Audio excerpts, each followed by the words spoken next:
हाँ जी बच्चा, आगे हम करने जा रहे हैं जन नेता 13 चैप्टर का हमारा हिस्ट्री का।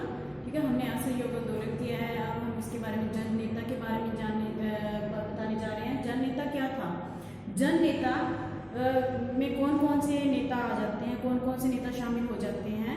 इसमें ये आ जाता है कि अकेले सिर्फ ये जो भारत के आज़ादी के लिए जितने भी आंदोलन चलाए गए थे, इनमें सिर्फ कोई जो राष्ट्रवाद व्यवसायिकों और बुद्धिजीवियों के लिए ही ये सीमित नहीं रह गया था। ये पूरा जो जितने भी आंदोलन चल रहे थे, ये हमारे पूरे भारत में फैल चुका था। ठीक है, इसमें किसान भी सम्मिलित हो गए थे। ठीक है, श्रमिक भी सम्मिलित हो गए थे। इसके बिना कारीगर भी इसमें शामिल हो चुके थे। ठीक है, तो अब ये एक बुद्धिजीवी वर्गों तक ही सीमित नहीं रह गया, ये पूरे समाज में फैल चुका था, पूरे भारत में फैल चुका था ये जन आंदोलन। इसमें जन नेता मतलब हर जन का जो था व्यक्ति था, वो भी इसके लिए आगे बढ़ के आ रहे थे। ठीक है, अब गांधी जी ने 1921 में जब अपनी दक्षिण भारत की यात्रा की थी, तब उन्होंने क्या किया, अपना इस यात्रा के दौरान अपना सिर मुंडवा लिया था। ठीक है, तो ये उनका जो नया स्वरूप था, ये एक तपस्या का और संयम का प्रतीक था। ठीक है, और इस कारण जो जन सामान्य और उन्हें सम्मान पूर्वक जो है, जो उन्हें महात्मा कहा जाने लगा। फिर उसके बाद इसके बिना उन्होंने खुद ही चरखा काटना शुरू कर दिया। और उसके जब भी वो फ्री होते थे, जब भी उनके पास टाइम मिलता था, वो घर में चरखा काटते थे। और उन्होंने ज़्यादातर प्रचलन किया खादी का। ठीक है ना, घर में सूत काटने के लिए सभी को और उन्होंने ये जो जितनी भी कंपनियां उद्योग वगैरह स्थापित हो चुके थे, उसमें वो उन मशीनों के खिलाफ होकर और वो जन के घर में चरखा काटने के लिए उन्होंने आदेश भी दिया, संदेश भी दिया।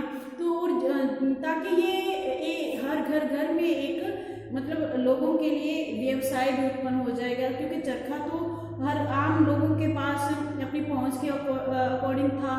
तो इसीलिए उन्होंने कहा कि हर एक जन को यही कहा, चरखा काटने के लिए, सूती पहनने के लिए, इन चीज़ों के लिए उन्होंने समर्थन किया था। ठीक है, और जो अपने विचार विमर्श करते थे या फिर अपने भाषण देते थे, वो अपने जन की जो भाषा थी उसी का ही प्रयोग करते थे। ठीक है, ना कि वो दूसरे जो अलग जो नेता थे उनकी तरह अलग भी नहीं खड़े होते थे, वो उनमें जन में रह के ही उनके साथ बातचीत करते थे। ठीक है, जैसे दूसरे अन्य जो राष्ट्रवादी या फिर नेता थे, वो पश्चिमी शैली के कपड़े पहनते थे, भारतीय जो बंद गला था उसके अकॉर्डिंग पहनते थे, लेकिन महात्मा गांधी ने उसमें धोती पहनना शुरू कर दिया। ठीक है, इन्हीं वजह से क्या है कि जन साधारण जो लोग थे उनके लिए ये बहुत ही विख्यात हो गए थे, बहुत ज़्यादा इनका प्रचार हो चुका था। ठीक है ना, तो महात्मा गांधी ने खास तौर पे यही कहा था कि चरखा चलाने पे और सूती कपड़े जो वस्त्र जो घर में ही अपने चरखा चलाने के लिए काम करने के लिए हर एक जन को इसी के लिए उन्होंने कहा। और ये गरीबों के लिए एक आमदनी प्रदान करने का भी एक मुख्य व्यवसाय भी था, और मशीनों की वो आलोचना भी करते थे। ठीक है ना, और उन्होंने ये खुद भी कहा था महात्मा गांधी ने कि मेरी आपत्ति मशीन के प्रति सनक से है। ठीक है, कि ये सनक श्रम बचाने वाली मशीनरी के लिए ये तब तक श्रम बचाते रहेंगे जब तक हजारों लोग बिना काम के और भूख से मरने के लिए सड़कों पर न फेंक दिए जाएं। मैं मानव समुदाय के किसी एक हिस्से के लिए नहीं, बल्कि सभी के लिए समय और श्रम बचाना चाहता हूँ। मैं धन का केंद्रीकरण कुछ ही लोगों के हाथों में नहीं, बल्कि पूरे समाज के हाथों में देना चाहता हूँ। ये महात्मा गांधी ने खुद कहा था। ठीक है, उन्होंने फिर उसके बाद उन्होंने जो खद्दर मशीनरी को नष्ट नहीं करना चाहते थे, वो आगे वो कह रहे हैं कि खद्दर मशीनरी को नष्ट नहीं करना चाहता, बल्कि ये इसके प्रयोग की नियमित करता है और इसके विकास को नियंत्रित करता है। ये मशीनरी का प्रयोग सर्वाधिक गरीब लोगों के लिए उनकी अपनी झोपड़ियों में करता है, और पहिया अपने आप में एक मशीनरी का एक उत्कृष्ट नमूना भी है। ये महात्मा गांधी ने खुद कहा था। ठीक है, और इसके बिना महात्मा गांधी ने जहाँ पे जाके प्रचार किया, वहाँ पे ये ज़्यादा प्रचलित हो गए थे, बहुत ज़्यादा इनकी मतलब बहुत ज़्यादा जन नेता के रूप में कहलाए गए।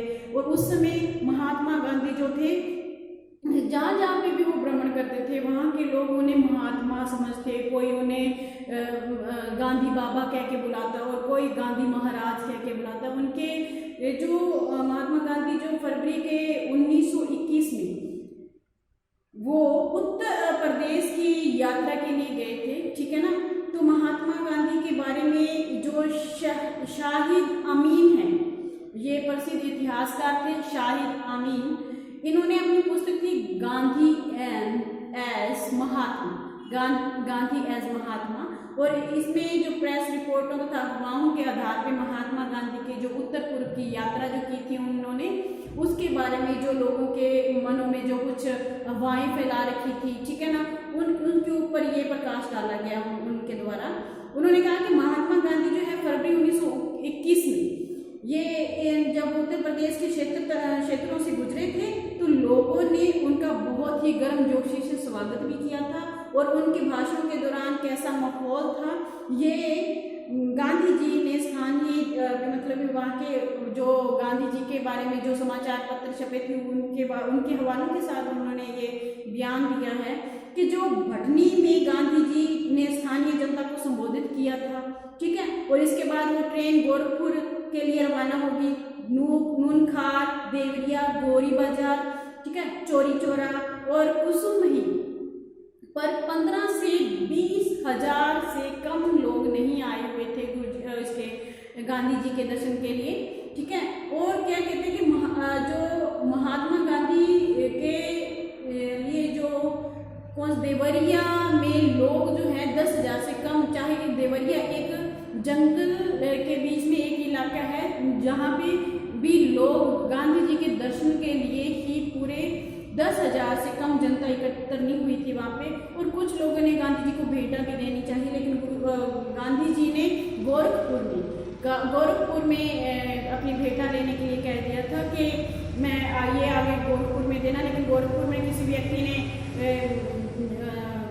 किसी भी तरह गांधी जी को कुछ दे दिया और फिर उसके बाद चादर भी बिछा दी गई, उस पर काफ़ी धन इकट्ठा हुआ, लोगों ने इतना कुछ चढ़ाया और कुछ तो इन्हें देवता के रूप में मानते थे, कहते थे कि ये किसानों के लिए आए हैं, ये मतलब ये जो आए हैं, कुछ चमत्कारी मतलब अफवाहें भी फैलाई गई थी कि ये किसानों की रक्षा के लिए आए हैं, ठीक है, और उनके कष्टों को दूर करने के लिए आए हैं, ठीक है। और कहते हैं कि गांधी जी का विरोध, कहते हैं कि अगर कोई भी व्यक्ति गांधी जी का विरोध करेगा तो उन्हें बहुत से सख्तों का सामना करने पड़ेगा। इसके लिए भी कई अफवाहें फैला दी गई थी उस समय, और इनमें से एक अफवाह तो ये थी कि गोरखपुर में जो एक सज्जन था ने चरखा चलाए जाने की आवश्यकता पर प्रश्न उठाया था। उसने, एक सज्जन ने जो गोरखपुर था, उसने चरखा चलाने पे एक प्रश्न उठाया था, तो उसके घर में क्या है कि आग लगी, ऐसी अफवाह फैली।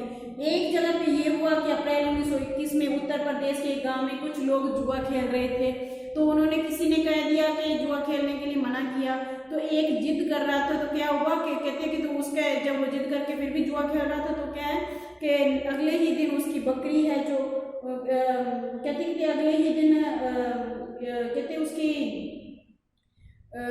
जो है तो उसके लिए क्या है कि उसके भी काफ़ी नुकसान हुआ। कहते हैं उसकी जो बकरी थी उसको 4 कुत्तों ने काट डाला अगले ही दिन। ऐसे कई तरह की जो है घटनाएं थी, जो मानव घटनाएं थी या फिर अफवाहें फैलाई गई थी, ठीक है। एक गांधी जी को सबके सामने एक अच्छी छवि लोगों के सामने पेश की गई थी, ठीक है। और इसके बिना एक गोरखपुर में ऐसा गांव भी था जहाँ पे कहा जाता है कि किसानों ने शराब पीना छोड़ने का निश्चय किया था, लेकिन एक व्यक्ति नहीं छोड़ना चाहता था। उसके ऊपर कहते हैं कि वो कैसे भी ठेका ढूंढ रहा था जहाँ पे शराब की बिक्री हो, तो क्या है कि उसके ऊपर करोड़ों की बारिश होगी, और जैसे उसने गांधी जी का नाम लिया तो वो बारिश बंद होगी करोड़ों की। कहते हैं कि ऐसे प्रकार की कई अफवाहें जो फैलाई गई थी गांधी जी के बारे में, ठीक है। कहते कि वो एक महान है, और इसी की वजह से किसान, भारतीय जो किसान थे, उन्होंने गांधी जी को गांधी बाबा, महात्मा और इसके बिना गांधी महाराज के भी संबोधित करते थे, ठीक है ना उनको। और इसके बिना जो है एक उदारक के सम्मान की ये उनकी छवि थी जो महात्मा गांधी की। और उन्हें ऊंचे करों और जालिम अधिकारियों से मुक्ति दिलाने के लिए एक ऐसी छवि बना दी गई थी, ठीक है। और उनका जीवन में जो था सम्मान और रवायतता लाने वाले थे वो, ठीक है, गरीबों तथा विशेषकर किसानों के मध्य उनकी अपील को, उनकी सात्विक जीवन शैली को उनके द्वारा धोती, चरखा काटने और जैसे प्रतीकों की समझदारी के लिए समझदारी से इनका प्रयोग करने के कारण ही बहुत बल मिला था उनकी जीवन शैली को, ठीक है। और इसके बिना महात्मा गांधी एक व्यापारी वर्ग से संबंधित तो थे, लेकिन खुद वो पेशे से वकील भी थे, ठीक है। और एक अपना जीवन जो पूरी सादगी से जीते थे, ठीक है। और इसी के कारण वो ज़्यादातर जो श्रम करने वाले श्रमिक लोग हैं, किसानों में बहुत ज़्यादा लोकप्रिय भी हो गए, ठीक है। और फिर क्या है कि इसके बिना उन्होंने जो राष्ट्रवाद को के आधार को, जो भारतीय जो राष्ट्रवाद था उसके आधार को व्यापक बनाने के लिए भी काफ़ी योगदान भी दिया था। उनके प्रयासों से भारत के विभिन्न भागों में कांग्रेस की नई शाखाएं भी खोली उन्होंने। इसके बिना रजवाड़ों में एक नई राष्ट्रीय जागृति उत्पन्न करने के उद्देश्य से भी प्रजा मंडलों की स्थापना की गई थी, ठीक है। और इनको अपने उद्देश्य में काफ़ी सीमा तक सफलता भी मिली थी, ठीक है। और इसके बिना गांधी जी ने राष्ट्रीय संदेश, राष्ट्रवादी जो संदेश थे उनका संचार अंग्रेजी भाषा की जगह भारतीय हिंदी भाषा में ही किया था, ठीक है। जो मातृभाषा थी उसी में इसका प्रचार किया था। जो राष्ट्रवादी जो भी विचार थे जन लोगों तक पहुंचाने के लिए राष्ट्रभाषा की जो मातृभाषा थी उसी में प्रयोग किया, ठीक है। और इसके बिना जो क्या है कि ब्रिटिश भारतीय जो कृत्रिम सीमाओं की अपेक्षा भाषाई क्षेत्रों पर आधारित थी कांग्रेस की जो प्रांतीय समितियां थी, ठीक है। और इस कारण जो राष्ट्रवाद भारत के सुदूर क्षेत्र में फैल गया और इनमें जो है अब वे सामाजिक वर्ग भी सम्मिलित हो गए थे, अभी तक जो के अछूते थे इन सब से। तो अब क्या है, जो सबसे ये किसान वर्ग और व्यापारी वर्ग भी इसमें शामिल हो गए। पहले तो किसान वर्ग श्रमिक लोग जो थे वो ये बहुत ज़्यादा गांधी जी के बहुत ज़्यादा गांधी जी को उन लोगों में बहुत ज़्यादा लोकप्रिय होने के बाद ये लोग तो जुड़े हुए ही थे। इसके बिना जो गांधी जी के साथ जो जुड़े हैं वो खास तौर पे मैं बता दूं कि व्यापारी वर्ग, बड़े बड़े उद्योगपति, वो लोग भी शामिल हो गए। कुछ तो मुख्य रूप में ही शामिल हुए थे, लेकिन इनमें से एक प्रसिद्ध उद्योगपति व्यापारी का नाम भी है GD बिरला, जिसका काफ़ी नाम उल्लेखनीय भी है। काफ़ी खुले दिल से समर्थन किया था और कुछ लोग मौन रूप से इसमें शामिल थे, बड़े बड़े उद्योगपति। अब ये कह सकते हैं कि निम्न वर्ग या फिर किसान वर्ग, श्रमिक वर्ग ही नहीं बल्कि बड़े बड़े उद्योगपति व्यापारी भी इनके साथ शामिल हो गए थे, ठीक है। और अब जो क्या है कि अब उनके अनुयायियों की भूमिका भी कोई कम नहीं रही थी महात्मा गांधी की। अब 1917 से लेकर 1922 के समय के दौरान अनेक प्रतिभाशाली जो भारतीय थे वो स्वयं को गांधी जी के साथ उन्होंने अपने आप को जोड़ लिया था। इनमें कौन कौन आ जाता है? सरोजनी नायडू आ जाता है, महादेव देसाई, वल्लभ भाई पटेल, ठीक है, JD कृपलानी, सुभाष चंद्र बोस आ जाते हैं, अबुल कलाम आजाद, ठीक है, जवाहरलाल नेहरू और इसके जी राजगोपालाचारी गोपाल, और इसके बिना गोविंद वल्लभ पंत भी इनमें शामिल हो गए थे, ठीक है। और इनका गांधी जी के घनिष्ठ सहयोगी विभिन्न क्षेत्रों तथा विभिन्न धार्मिक परंपराओं से भी संबंधित थे, ठीक है। और इनके बिना महात्मा गांधी को जो ब्रिटिश सरकार ने 1922 ईस्वी में गिरफ्तार कर लिया था और 1924 में रिहा कर दिया था, ठीक है। और इसके पश्चात भी गांधी जी ने अपना जो ज़्यादा समय है समाज सुधार में लगाया। उन्होंने इसके बिना वो चाहते थे कि हमारे एक भारत के लिए एक आदर्श समाज का निर्माण करना चाहते थे, जिसके द्वारा कि अगर हमारा भारत आज़ाद होता है तो उसके बाद हमें एक हमारे पास आदर्श समाज होना चाहिए, ठीक है ना। यही उनकी कुछ इच्छाएं थी और वह एक उज्ज्वल समाज का निर्माण करना चाहते थे। तो उन्होंने जो भारत में फैली हुई कुछ कुरीतियाँ थी, बाल विवाह, ठीक है, और विधवा पुनर्विवाह, ठीक है, और इसके बिना जो क्या है कि छुआछूत की बीमारी, छुआछूत जो ये बुराइयां कुरीतियां जो समाज में फैली हुई थी उनको दूर किया, ठीक है। और इसके बिना नशीली वस्तुओं के सेवन पे भी उन्होंने बहुत ज़्यादा इनके विरुद्ध प्रचार किया था, नशीली वस्तुओं के जो प्रयोग किया जा रहा था उसके विरुद्ध भी उन्होंने काफ़ी प्रचार किया। हिंदू मुस्लिम एकता पर भी बल दिया उन्होंने समुद्र पार से जो मिलों में बने वस्त्रों की अपेक्षा जो भारतीय खादी है उसका प्रयोग करने, उसे पहनने के लिए भारतीय लोगों को प्रेरित किया।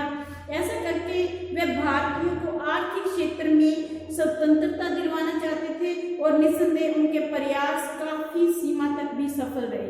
ये हमारा जननेता हो गया है। आगे हम करने जा रहे हैं स्वराज्य दल का